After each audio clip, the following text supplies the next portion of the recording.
Essenciais, começando hoje, agora, mais um Essencial Cast.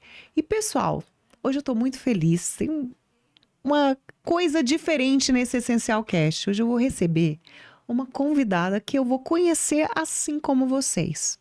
Eu tô muito feliz de trazer ela para cá. Quando eu estava selecionando, poxa, essa temporada, quem que vai vir no Essencial Cast? Quem vai agregar com essa nossa visão de mundo essencial? Pessoas que se tornam essenciais, pessoas que fazem com que a outra pessoa seja essencial.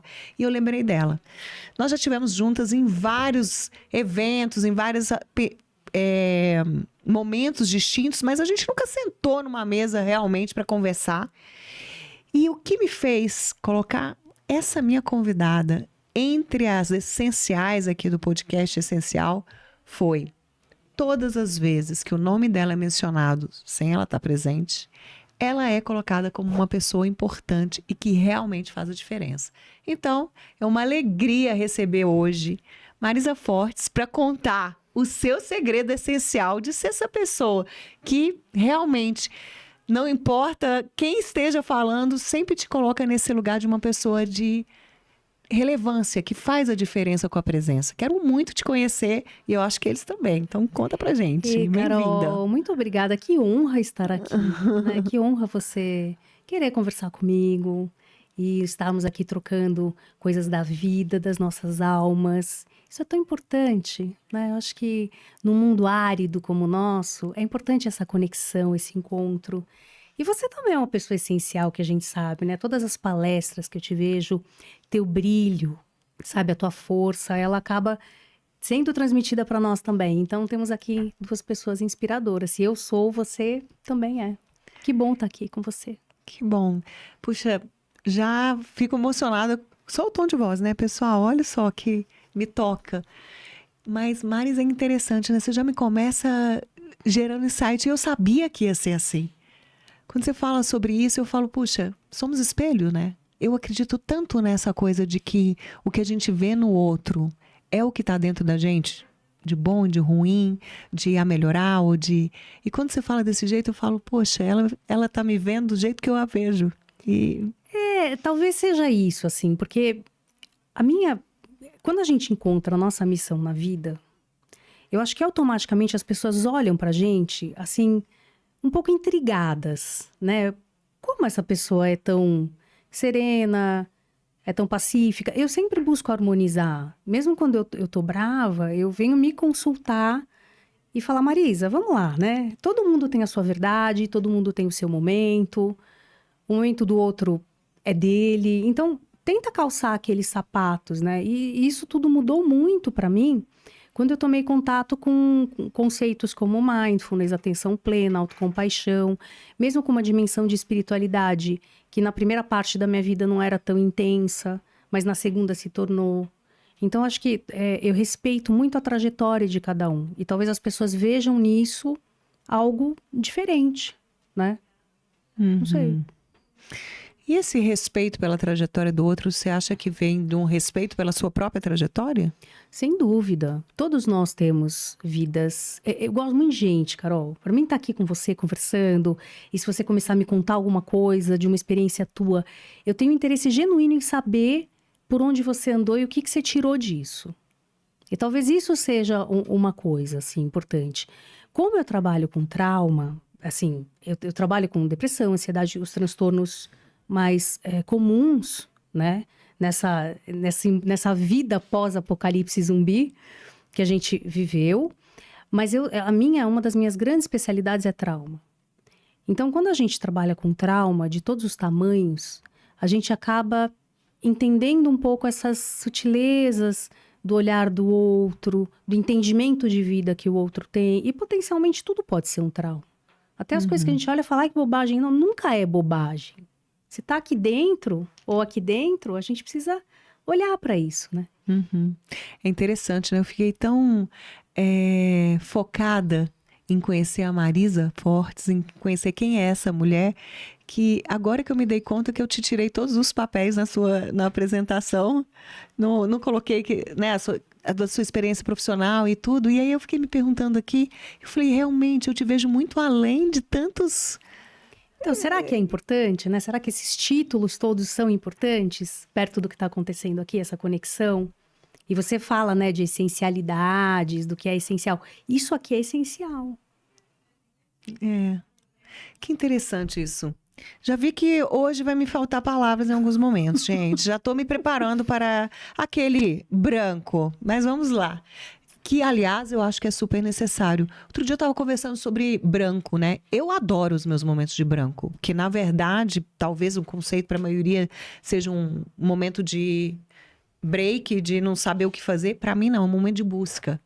Eu cada vez mais valorizo. Eu tenho minhas práticas de manhã, eu falo que eu sou uma pessoa de rituais. Eu gosto de ter ritual, eu gosto de conexão. Então, de manhã eu faço.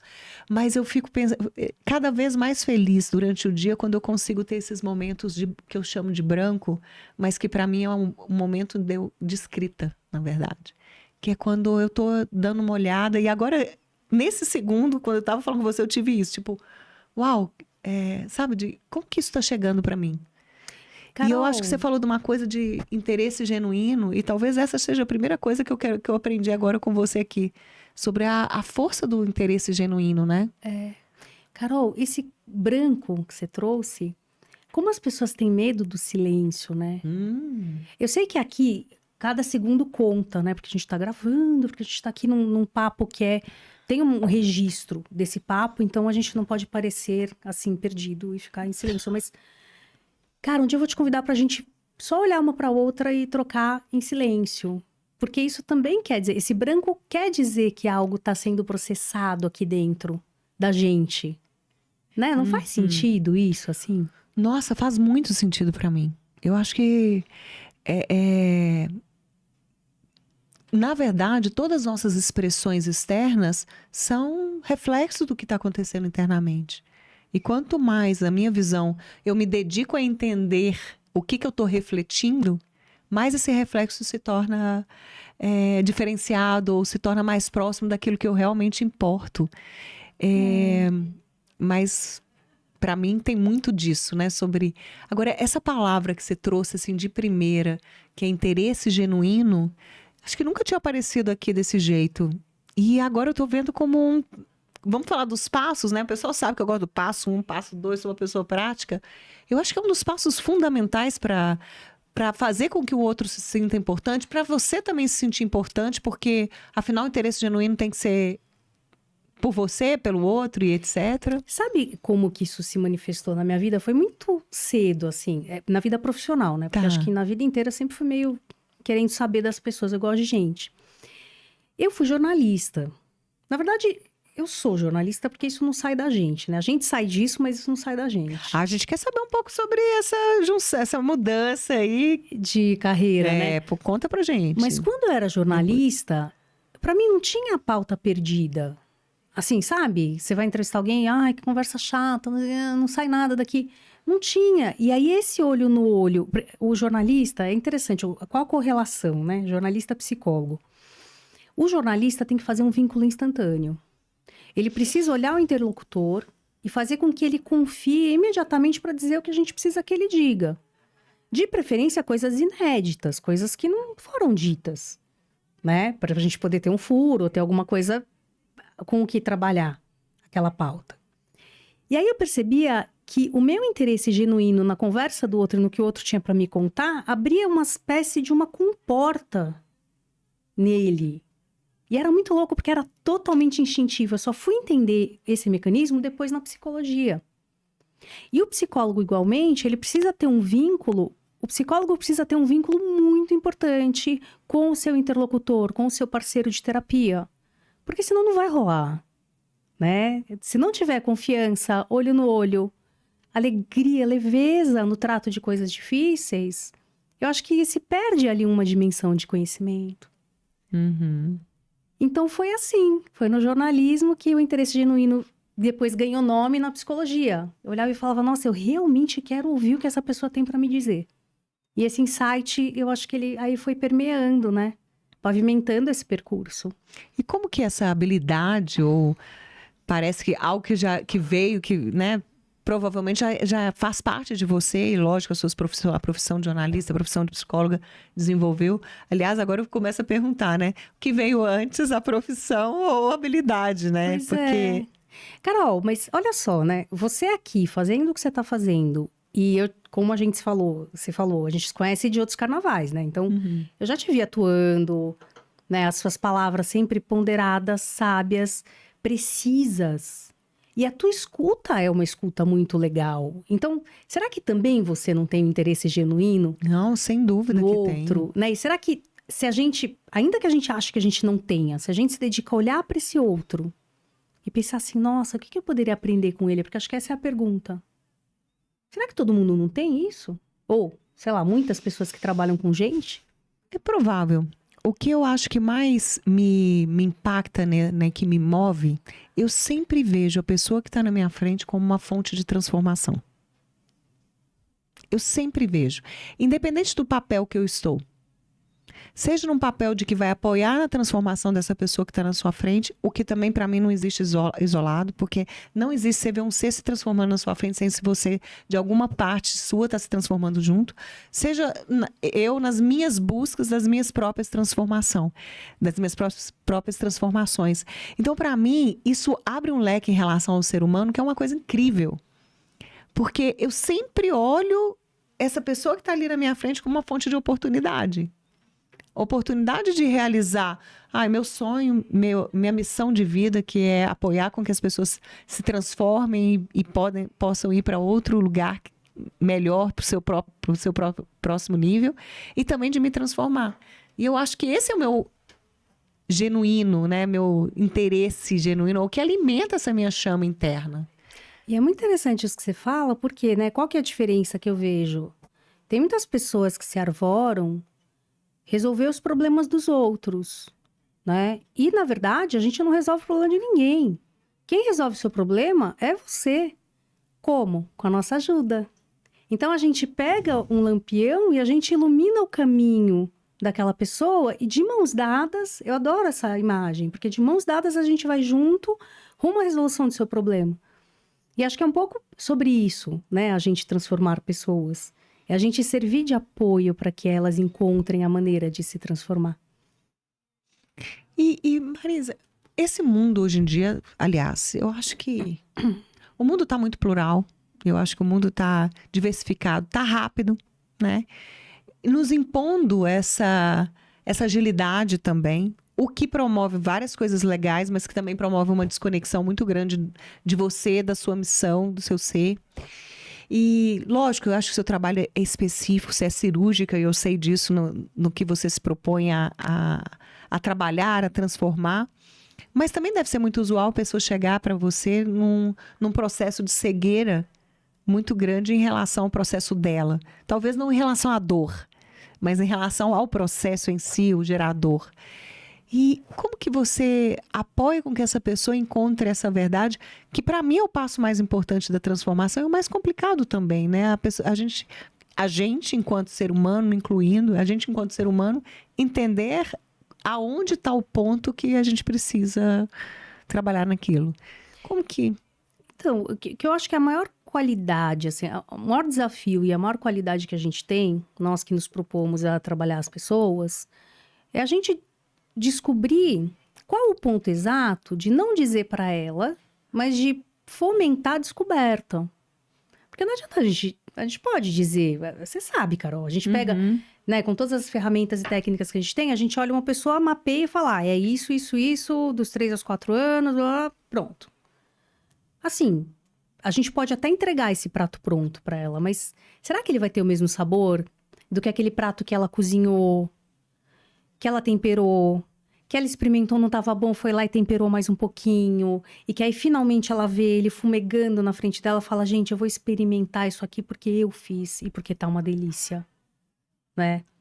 Então, assim, a gente pode dizer tudo, mas eu acho que a arte do nosso negócio é a gente poder mostrar para a pessoa esse caminho de descoberta, porque aí não cria dependência, sabe? Psicólogo que cria dependência, eu não sei, eu tenho a impressão que é legal a pessoa ser autônoma. Ela chegar ali na frente e falar, tá, aquela estratégia que eu fiz com a Marisa, eu posso repetir aqui agora, de novo, que vai dar certo. Porque eu já trilhei esse caminho, eu já conheço. Acho que isso é uma coisa boa. Criar autonomia, né? É. A pessoa ter o próprio manual, sabe? De funcionamento. Eu acho que isso é bem legal. Eu acho isso fundamental, inclusive. Porque a verdade é que enquanto seres humanos, a gente muitas vezes vai caindo nos mesmos padrões. Às vezes por estímulos externos diferentes, né? Então, o que resolve me tira de um lugar no momento, eu acredito muito nisso também. E o trauma, eu não sei, eu acho que ele faz a pessoa crescer muito. É muito difícil lidar com trauma, mas ele também é uma ferramenta de mudança, ele é um acelerador de mudança incrível, assim. Não sei se você tem na sua história algum trauma, assim, importante, mas você pode ver, olhando pra ele, você fala, nossa, eu não seria a Carol que eu sou se eu não tivesse vivido isso, provavelmente. E esse também é um aspecto, né? Você olhar pra tudo, para aquilo, tudo que te trouxe, né, de muito ruim, mas qual é o lado B dessa história, o lado A, no caso? É interessante essa questão. Eu adoro a palavra ressignificar. E eu tive que fazer isso de uma forma muito intensa. Eu perdi um irmão. Eu tinha 21 anos, ele tinha 19 anos, Daniel. E na época foi muito bonito a forma que a minha mãe conduziu todo o processo da gente em casa. E é interessante, né? Lógico, foi uma perda que demorou muito tempo. A gente teve um tempo hábil também de se preparar, se é que isso tem algum preparo na vida. Mas eu nunca vou esquecer de uma pergunta que para mim foi a pergunta chave. E eu vejo quando você fala a palavra trauma, essa amplitude do ressignificado do que é isso, né? Que é o para que isso foi bom. Eu nunca vou esquecer, Marisa, o dia que me perguntaram, e para que foi bom perder o seu irmão tão cedo?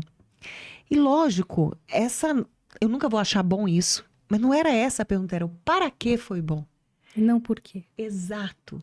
E aquilo me abriu uma amplitude enorme. É tanto aprendizado que eu tenho com essa questão, é enorme. Mas para mim o maior foi a forma com que eu vejo a irmandade, a família.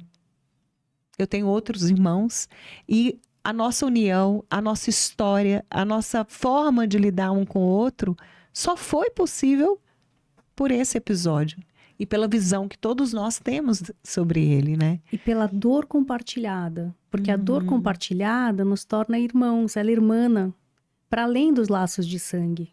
Então, Daniel significou tanto para cada uma daquelas pessoas e elas se irmanaram na dor da perda e da saudade.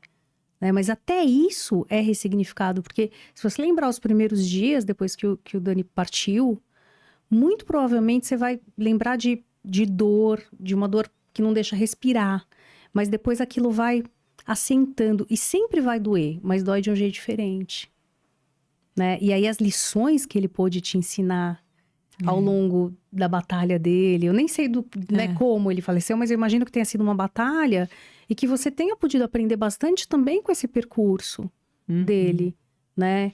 E eu sempre falo, né, quando eu vou trabalhar luto, assim, eu falo, honre aquele que te deixou, conecte-se com ele e pense, o que ele gostaria que eu sentisse e fizesse agora por mim? E faça isso, porque onde quer que ele esteja, ele vai estar muito feliz. É verdade. E aí entra a dimensão da espiritualidade.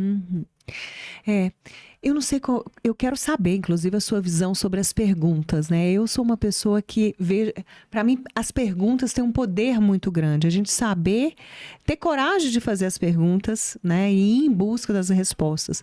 Mas eu percebo que uma das formas maiores de nos tirar de um lugar que a gente está para ir para outro é através de perguntas. E como essa que o para quê? Para quê? Porque, como você mesmo falou na mesma hora, né? Então não é para quê, não é por quê, é para quê. Lógico, para quê me leva para uma visão de futuro. O porquê me leva para uma visão do passado, da causa. Né? E o para quê vai me levar para o futuro, para a consequência, o que isso vai me trazer de bom. Qual que é a sua visão sobre perguntas poderosas, sobre esses insights, esses geradores de insights? Então, perguntas podem ser banais, né? Existe uma... É tão interessante porque Existe um hábito de algumas pessoas que perguntam e elas não param para ouvir a tua resposta. Não sei se você já sacou isso. Ah, Carol, mas... E aí já tá em outra, assim, já pulou para o próximo tópico.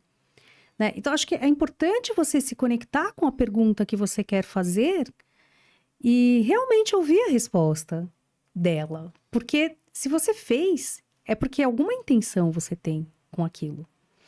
Na psicoterapia, a gente tem o que a gente chama de perguntas orientadoras, que são perguntas que vão levar a um insight. Eu acho perguntas, até como jornalista, já era a perguntelha, né? Que falou perguntelha. As perguntas são uma ferramenta maravilhosa, sabe? Para a gente poder, para o outro se sentir, inclusive, acolhido e sentir que se interessam por ele. Uhum. Mas as pessoas talvez não cuidem muito ao formular as perguntas. E aí entra a dimensão do silêncio que você falou. De você pode parar um tempo, respirar e formular a tua pergunta do jeito que você quer fazer. Em vez de deixar a ansiedade tomar conta e fazer qualquer pergunta. Né?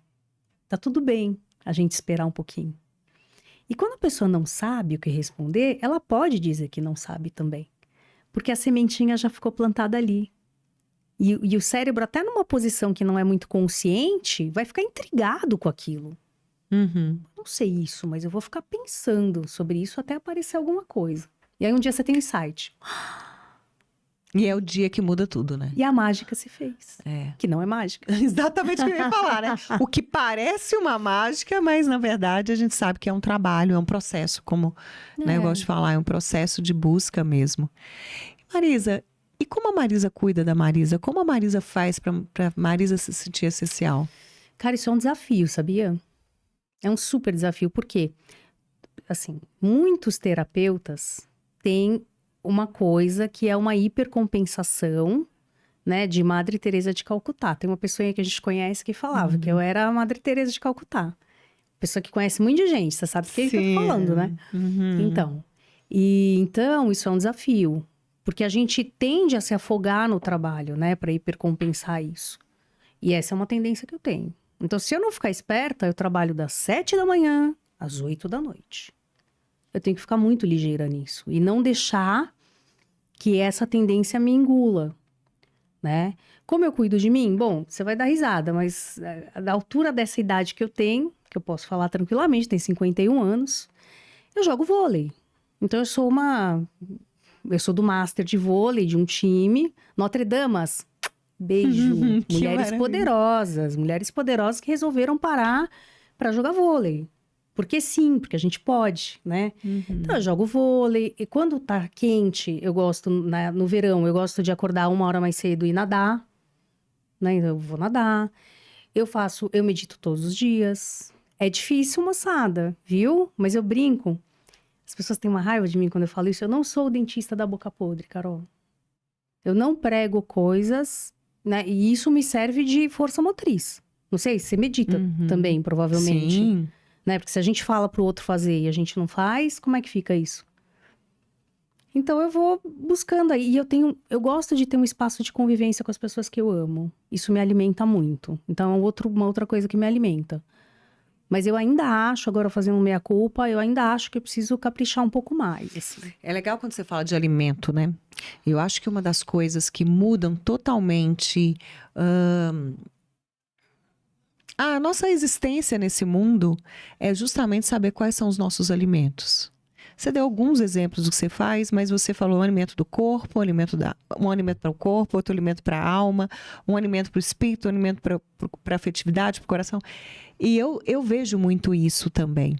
A importância de não só se alimentar, mas perceber que você precisa de diversos tipos de alimento para alimentar, né, sua mente, seu corpo, seu espírito, a sua essência. E eu acho esse ponto muito interessante, né? Você se alimenta? Eu me alimento. Mas eu também tenho, e eu tenho alguns aspectos que são importantes que eu tenho que ficar sempre de olho. Então, assim, E é uma coisa que as pessoas às vezes nos colocam nesse lugar, não sei se acontece com você, e tenho certeza que provavelmente acontece, que é aquele lugar de como você apoia, você não precisa de apoio. Ou o fato de você... Porque, sim, não sou dentista de dente podre, mas eu tenho dor de dente. Óbvio. Óbvio. A única coisa que nesse exemplo de ser um dentista que muda é porque identifica mais rápido qual é o dente e qual que é o tratamento. Exato. E não deixa de fazer, né? Porque Mas a dor do dente tá ali. A gente tem as mesmas dores, né? As mesmas questões. E quando a gente não entende esse aspecto, e uma das coisas, aí voltando à sua pergunta, você se alimenta? Um dos alimentos que eu tenho que ficar muito atenta em relação a essa minha autonutrição é o alimento da priorização. Como é isso, Carol? Da autopriorização. Por quê? Porque é uma tendência, e aí vem da história, da missão. E, pessoal, se você percebe nesse lugar, se você se percebe nisso, para mim o que muda quando eu entendo esse lugar é responder essa pergunta. Quando é que o sim que eu digo para o outro é um não para mim? O que me leva para esse lugar de cuidado em se priorizar é sempre esse aspecto de olhar para o outro e entender a necessidade do outro. E através desse entendimento, que para mim é uma chave das conexões, eu esquecer das minhas próprias necessidades. Ou negá-las, né? Sim. Acho que vem muito mais da anulação. Mais do que negar, é tipo... Complexo do herói que eu te falei. Da gente querer fazer, né, botar sempre o outro em primeiro lugar. E quando é filho, assim, eu super entendo, né? Porque são nossa responsabilidade.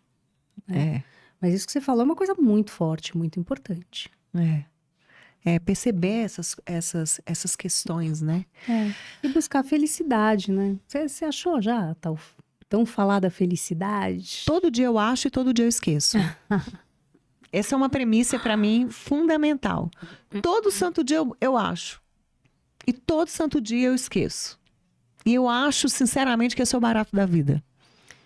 Você está em busca... A felicidade é um estado que está acontecendo aqui agora. O que me fazia feliz... Hoje, agora, nesse momento que eu estou morrendo de sede, a minha felicidade está contida nesse copo que tem água. Agora, nesse momento que eu estou com uma necessidade de conexão, minha necessidade está nesse olhar. Mas amanhã... Ela vem de outra forma.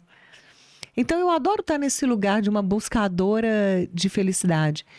E é lógico, né? Todo dia eu encontro. Não vem com essa coisa de sou feliz, poliana, adoraria o tempo inteiro.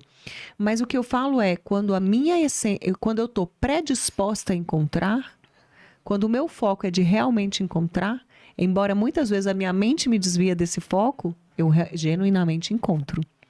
Então, a felicidade, ela é diferente da alegria, né? A felicidade, ela é algo mais amplo e geral. É a maneira como você contempla a tua trajetória, como você se orgulha dela e você consegue se sentir confortável no lugar que você tá. Seja ele qual for. É possível ser feliz em meio à dor? Por quê? Os momentos de alegria vêm e vão. Mas a felicidade... Você achar que você conseguiu colocar a tua vida num contexto que você queria, por exemplo, exercendo uma profissão que você ama, ou tendo uma família que, né, você olha e fala, nossa, eu gosto disso, né? Isso coloca a gente nessa dimensão. E aí, é interessante pensar que no fim da vida a gente olha para trás e fala, eu sou feliz. Apesar de tudo que deu ruim, eu sou feliz. Mas isso tem a ver com o poder de ressignificação, né? Muito a ver. Muito a ver. Tem muitos estudos que falam, né, sobre felicidade. E a felicidade, esse você vai gostar. Tem um estudo que eles pegaram pessoas idosas e foram analisar o que tinha de diferente nessas pessoas em termos de você comemorar efemérides, que são datas especiais. E as pessoas com uma sensação subjetiva de felicidade eram as que tinham comemorado ao longo da vida mais datas especiais. Aniversário de casamento, aniversário, qualquer coisa que marcasse aquele momento e trouxesse um filtro perceptual cognitivo, né, e de sensação de potência, assim, de felicidade. Não faz sentido? Se a tua memória tem mais momentos felizes, você se sentir globalmente mais feliz? Sem dúvida nenhuma.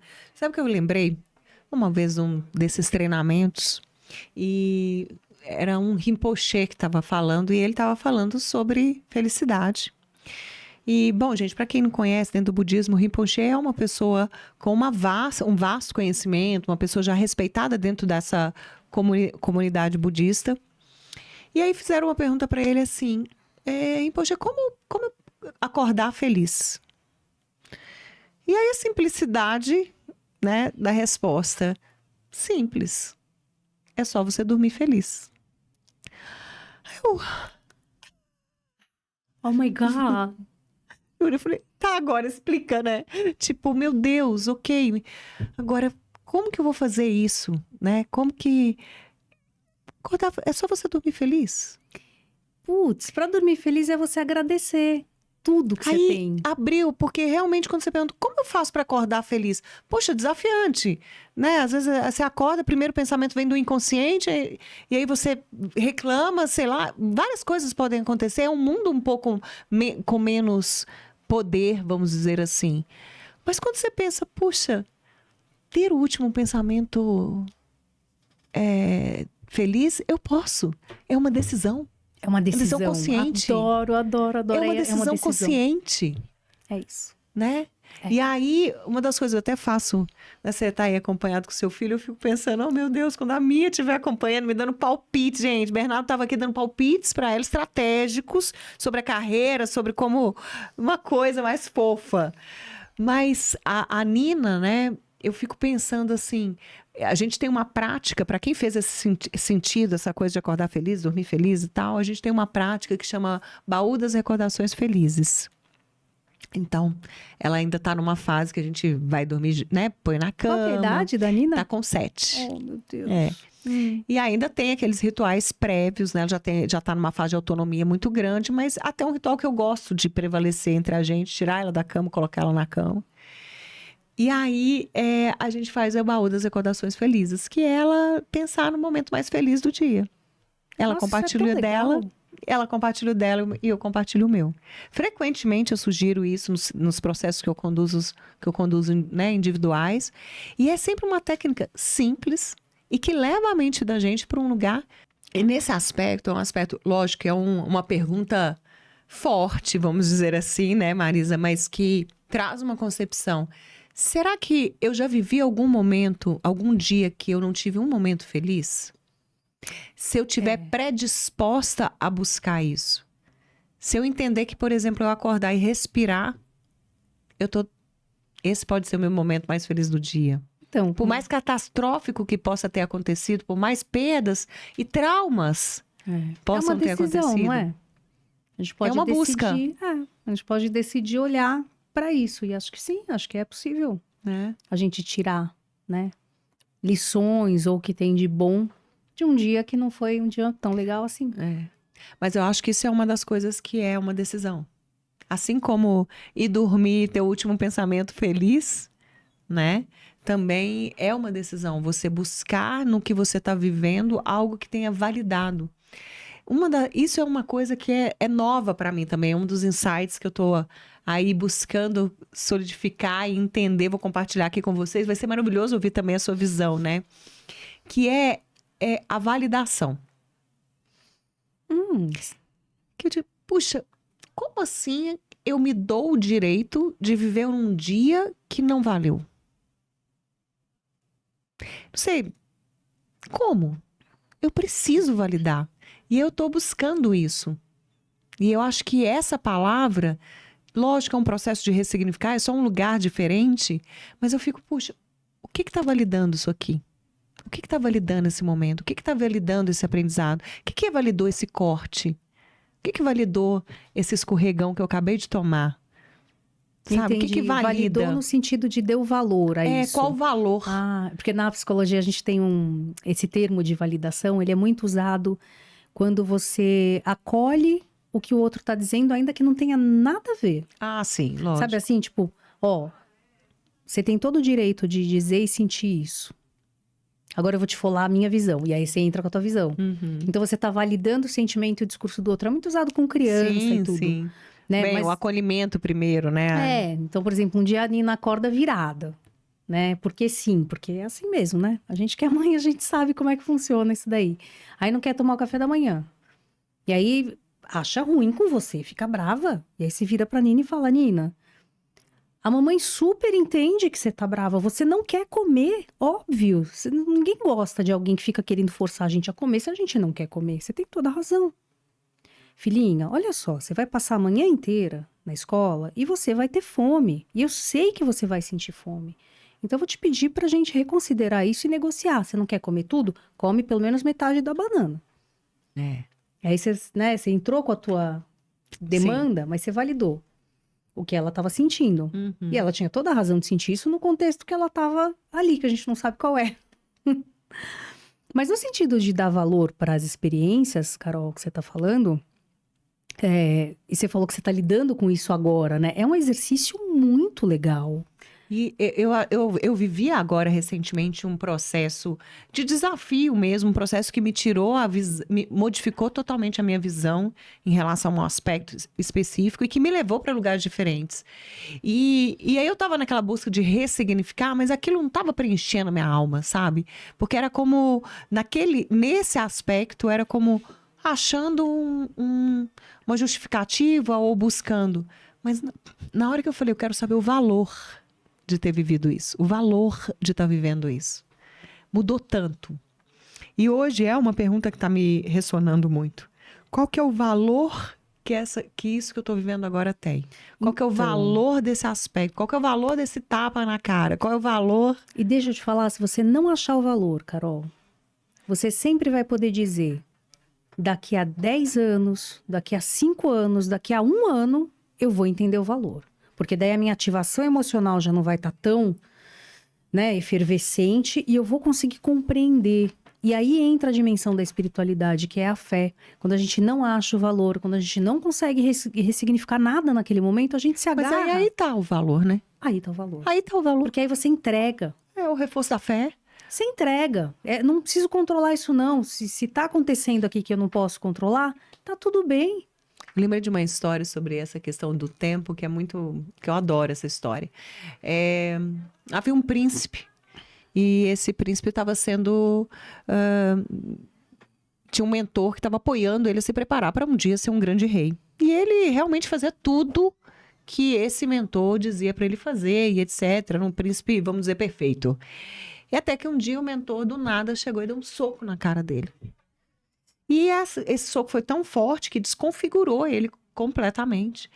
E ele procurou o mentor e falou, mentor, por que você fez isso? Por que você fez isso? Sendo que eu sempre te sigo. Era só você me pedir o que você queria que eu ia fazer. Para que você me socou? E o mentor só chegou para ele e falou assim, agora você vai ir para aquela torre mais alta e você vai ficar lá até que a sua face esteja completamente restaurada e você possa ver. Nos primeiros dias ele ficou só no por quê? Por que isso aconteceu comigo? Por que isso aconteceu comigo? Por que ele aconteceu comigo? Até que um dia ele desistiu de buscar essa resposta. E resolveu viver o processo dele. E foi nessa desistência de buscar o porquê que ele encontrou o verdadeiro sentido. Ele nunca, até então, tinha ficado sozinho. Ele nunca tinha refletido sobre quem ele realmente era, sem as influências externas e sem toda a pressão que as pessoas tinham sobre ele. E aí ele entendeu a motivação para isso.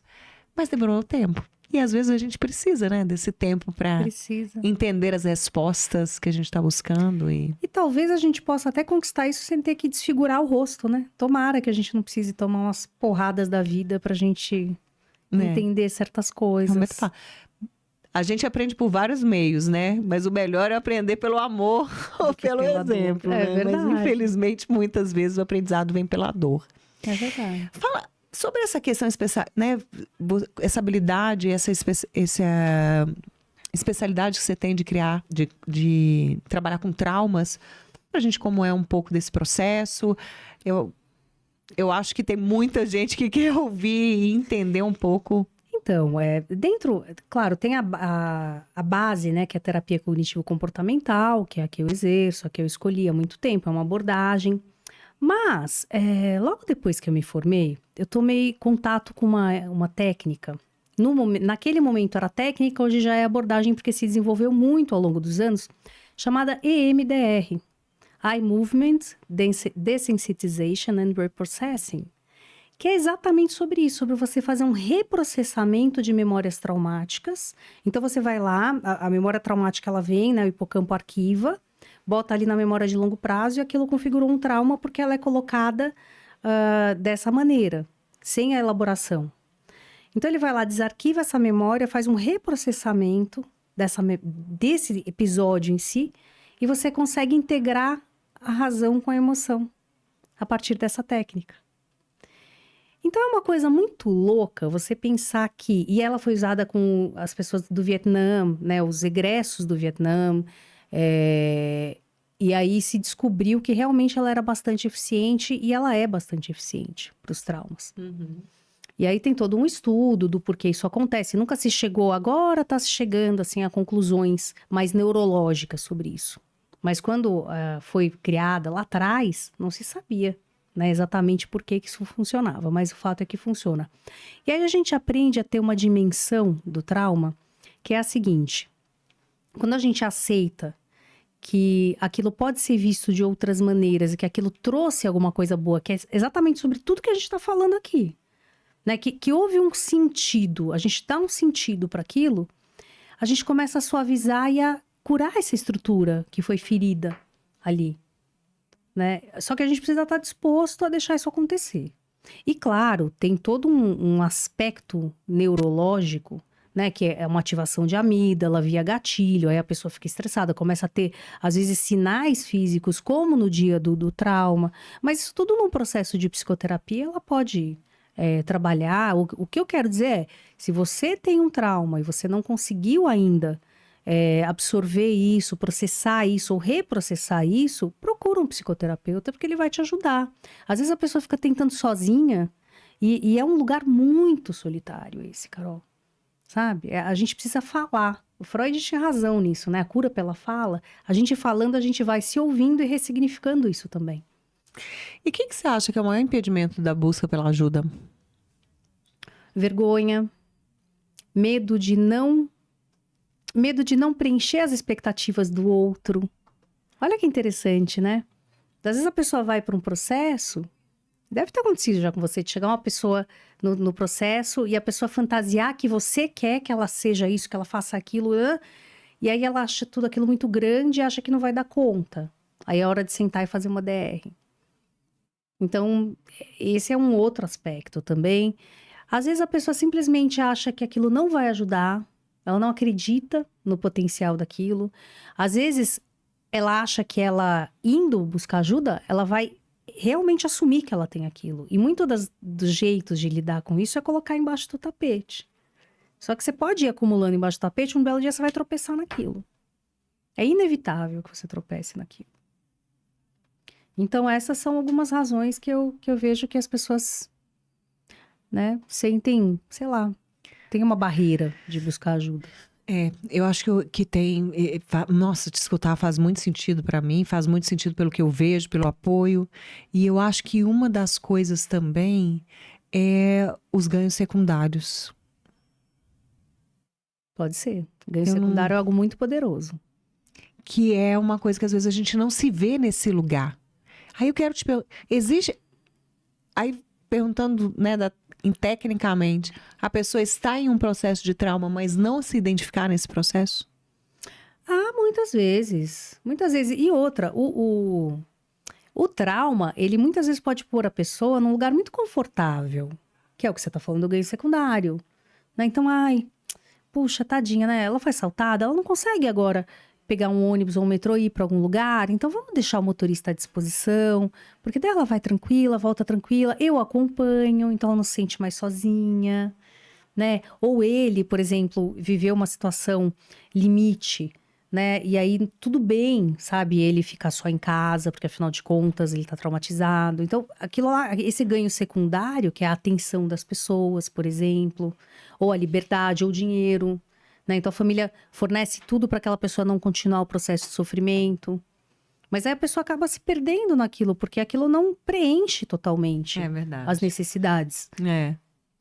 Aí ela se dá conta e fala, puxa, por tudo isso que eu tenho, eu ainda tenho os gatilhos. Eu não consigo, a autonomia fica, né? Nossa, te ouvindo, eu tava outro dia eu escutando, lendo, na verdade, sobre um estudo de caso de uma mulher que retirou a mama por questões, né, de câncer. E aí, depois de um tempo, ela resolveu refazer as mamas. Ela refez, tava ótimo.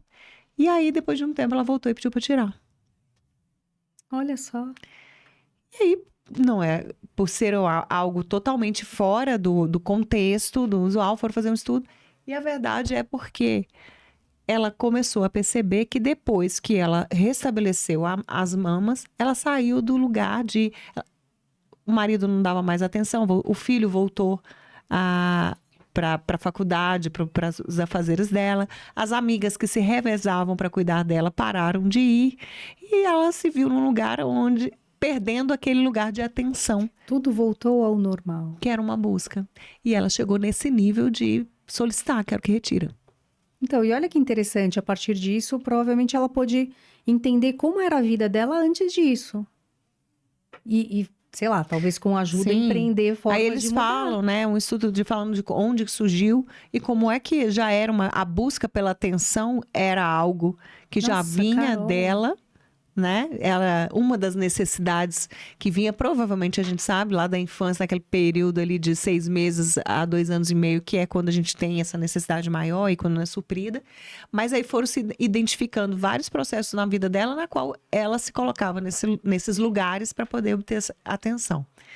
Então, assim, óbvio, né? Lendo foi um processo de cura que veio desde dessa consciência. Mas aonde a gente pode ir a partir de um episódio, de uma busca em relação a uma... E como a gente pode tomar uma decisão sem perceber os motivadores dessa decisão? Olha que interessante, né? Provavelmente ela tinha um médico muito legal que olhou e falou, não, peraí, como assim? Não é todo mundo que quer fazer isso, nós vamos olhar para isso de perto, vamos jogar luz. E aí foi jogar luz e descobriu. Muito legal essa história, muito emblemática, de fato. Agora é legal você falar, né, sobre jogar luz. E isso, voltando à pergunta, pessoal, se você não viu ela, né, nós falamos sobre os aspectos que nos impede de ir em busca de um conhecimento sobre nós, de uma busca. E eu acho que um dos pontos é essa questão de jogar a luz, né? Jogar a luz para um lugar que é desconhecido. Então eu posso ser chata? Não sei se você vai ser chata, mas eu quero que você se expresse. Cara, dá trabalho. Dá trabalho pra caraca. Sabe assim, não é que você vai entrar num processo e a gente vai apertar um botãozinho e pluf, mudou. Então muitas pessoas não estão dispostas a ter esse trabalho, porque realmente dá muito trabalho, semana após semana, olhando ali, entendendo, com tarefa de casa, eu tenho que pensar isso, eu tenho que fazer aquilo, eu tenho que tentar me sentir de determinada forma. Uau! Então, eu acho que até é uma coisa legal a pessoa olhar e falar, mas eu não estou disposta a fazer isso. Não precisa. Uma hora vai chegar, uma hora a vida vai te pedir, e aí quando você se sentir pronto, pronta, vai embora. E é hora de começar o seu processo. Até lá... O que você acha disso que eu falei? Você acha que faz sentido? Nossa, pra mim faz muito e realmente tem hora que dá vontade de dar um stop, né? Dar um time pra... Mas a gente tem que ter essa consciência que talvez o preço que eu não tô pagando por me movimentar hoje em direção a algo que não tá sendo legal, a um outro nível, vai vir de outra forma, né? Vai vir de outro lugar. E tá tudo bem, Mas né? às vezes que dá uma vontade de dar um stopzinho. Ah, não. Tem hora que eu falo assim, pelo amor de Deus, desce o ônibus. Para o ônibus que eu vou descer, daqui a pouco eu pego o próximo. Só mais um, né? Mas tudo bem também. se Também, quiser às vezes, fazer dá um isso. stop, Não né? Eu acho. Sem dúvida Dá nenhuma. uma pausa e depois volta. Gente, a vida é um infinito de possibilidades. Quando a gente descobre isso, a gente fica tão feliz de poder estar aqui nesse planeta, vivendo essas experiências, conhecendo pessoas e ouvindo essas pessoas. Não é maravilhoso? Isso que você faz aqui é maravilhoso, Carol. Bom, Marisa, eu acho que assim, esse papo serviu pra gente ter pra mim, né? Eu tô falando, gente, como eu falei desde o início, eu tô aqui também conhecendo a Marisa, entendendo esse olhar enigmático que ela tem, que agora eu entendo muito de comentários em relação à sua expressão. Você acha que, inclusive, esse seu poder no olhar, você falou da escuta, você acha que esse poder no olhar é algo também que faz com que a gente... o olhar é uma das grandes ferramentas para fazer o outro se tornar essencial? Se sentir essencial? Uau, claro, lógico. O olhar, ele fala muito. Quando a gente se dedica a olhar o outro nos olhos, o que hoje em dia é cada vez mais raro, olhar nos olhos está raro. A gente realmente tem uma janela para a alma, né? Como diziam, a gente olha nos olhos e a gente abre uma janela para a alma.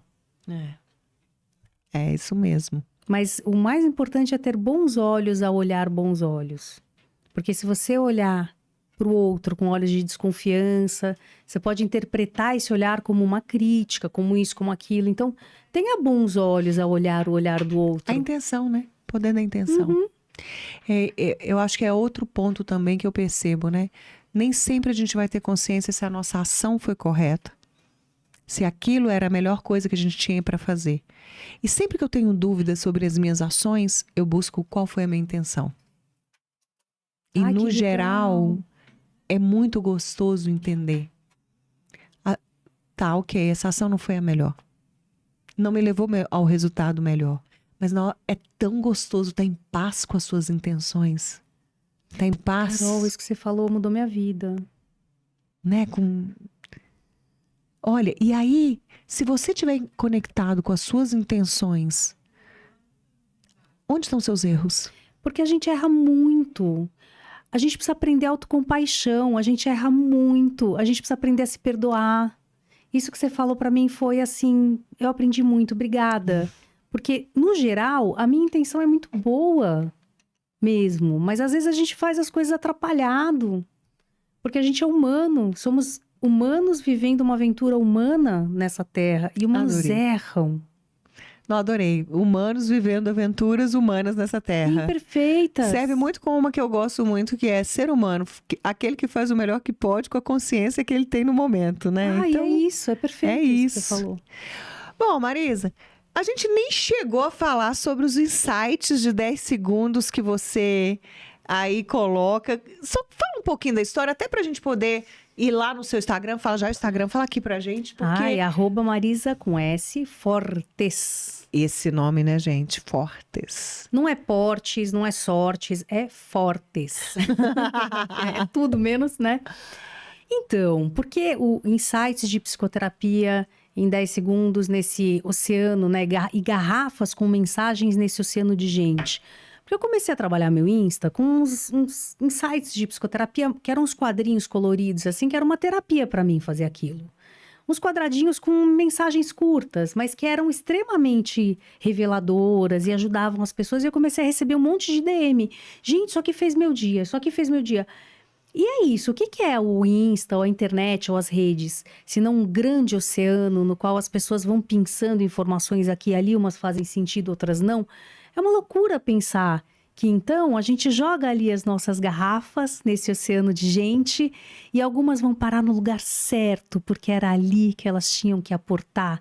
E as pessoas tinham que abrir aquela garrafinha e pegar aquela mensaginha que pode ser uma frase, mas que vai mudar o nosso dia. Então é essa mensagem do Insta, né? Que aí mudou, aí fiquei 1 ano sem entrar lá, se alguém quiser ver a minha conclusão de ficar 1 ano longe das redes, pode olhar lá que tá lá direitinho. E é isso, assim. E agora fico lá no Insta, às vezes eu ponho alguma coisa, mas eu já não sou tão assídua, talvez eu volte a fazer os meus quadrinhos, já que me pedem quase todo dia. Eu fiquei super motivada, quero lá ver os passados. E é isso, assim. E aí tem o podcast, lá o meu YouTube, o Sinapticamente, que fala dessa mente em sinapses, né? Como é que é o seu canal? Sinapticamente. Nossa, que nome legal, né, gente? Sinapticamente. Eu sei até falar, olha só que maravilha. Sináptica. Fiquei meio aqui, sinapticamente. Pô, mas o essencial, ali adorei isso. Sinapticamente. Que interessante. E aí é isso, vamos falando... Qual que é o foco do YouTube? Conta pra gente um pouco. O foco do YouTube é o seguinte, pessoas do bem, gente do bem, que traz histórias incríveis e inspiradoras que fazem as nossas sinapses se iluminarem. Que isso? É isso, é gente Muito contando... essencial. É muito essencial. Gente contando suas trajetórias, suas histórias, o que aprendeu, o que errou, onde doeu, onde não Legal. doeu. Também tem... E é todo tipo de gente, assim, de comediante a empresário dos Estados Unidos, é todo mundo. Que legal. Todo mundo que tem uma história pra contar, porque eu gosto de gente, né, Carol? Lembra? Gosto de gente. Gente gosta de escutar a gente, né? Agora, esse teu essencial aí arrasou, hein? Não é? Nossa senhora, é uma potência. Maravilhoso. Eu gosto dessa palavra. Eu acho que ela já traz muito sobre o que é, né? Sobre o que significa. E falando em essencial, gente, chegou aquele momento que para mim, é o meu momento preferido, que é o momento da dica essencial. E hoje a gente, então, vai ter a dica essencial de Marisa Fortes. Ok. Bom, dentre tantas idas e vindas, o que me fez diferença? E eu vou compartilhar com você. Viva o hoje. Quando a gente olha para o passado, a gente tende a olhar com mágoa. Se for olhar para o passado, olhos de aprendizado. Se for olhar para o futuro, olhos de esperança. E não de ansiedade. Mas principalmente foque no hoje. Marisa, como eu faço isso? Com atenção plena, usando 5 sentidos na experiência. Quando eu estava aqui com Carol, eu estava integralmente aqui, a minha cabeça estava aqui, o meu corpo estava aqui, o meu olhar, a minha energia, a minha vibração. Então, próxima vez que você for tomar banho, comer a sua comida, esteja ali, usa os 5 sentidos, interagir com o teu filho, ou com um amigo, ou com amor. Esteja ali, usa os 5 sentidos. Vai dar bom, você vai ver. É maravilhoso. Bom, Marisa, quero só te agradecer por essa possibilidade. Sei você, com essa agenda lotada, o quanto foi, né, para você se organizar e vir. Então, quero te agradecer muito. Gente, coloca a dica em prática, porque, como eu tenho falado aqui, conhecimento é importante, mas a consciência em ação é muito mais. Obrigada mais uma vez e nos vemos semana que vem, segunda-feira, em mais um Essencial Cast. Beijo para vocês.